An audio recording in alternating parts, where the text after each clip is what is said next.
Hi, Dr. Daniel and class. I thought the article was very interesting that Dr. Daniel, you had posted under my video.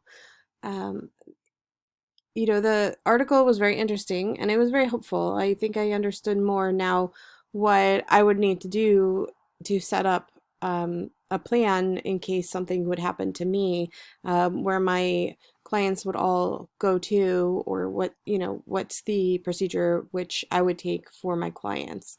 Um, Definitely the therapist needs to have something set in place in case of a terminal illness, injury, or death where they can't see their clients anymore. Without a plan, the clients could feel abandonment, unsure of like what is, to happen to them. This is why that is very important to include this in the informed consent, so the client knows upfront what is going to happen in case this situation does arise. Are they going to go to another therapist? Where's their information? What happens to their sessions? If something's maybe paid for already.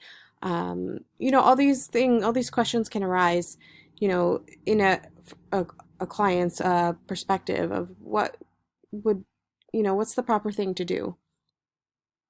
Um, This might include recommendations to another therapist or even a professional will, which is something that was in the article that was I found extremely interesting, and very something that I would do. Um, it's going to state all the information that's needed for their client and to continue to be cared for. It's important to tell the client right away if something happens to their therapist. Um, they can become depressed and not know how to deal with this emotion. So it's important for, whoever is the next of kin, to call all the clients and let them know what is going on and that their therapist is no longer able to treat them. This, they're gonna be dealing with loss and pain, especially if they are, with this therapist for a certain length of time where they got to know this person. Um, and so they're gonna have to deal with the transition, and change, and that sometimes is very difficult for a person to do. So the to have the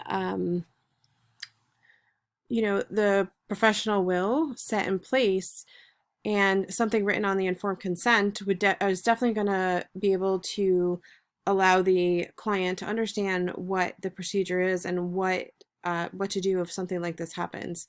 um, to make sure that their needs are still met, and the care and the treatment plan is still going to be in effect, but maybe through somebody else. So that was very interesting and very helpful, and actually something that I want to look into right away. Well, as soon as I'm able to practice to get that in line in case something does happen to me. I want everybody that I do work with to know exactly what to do in case something does happen to me.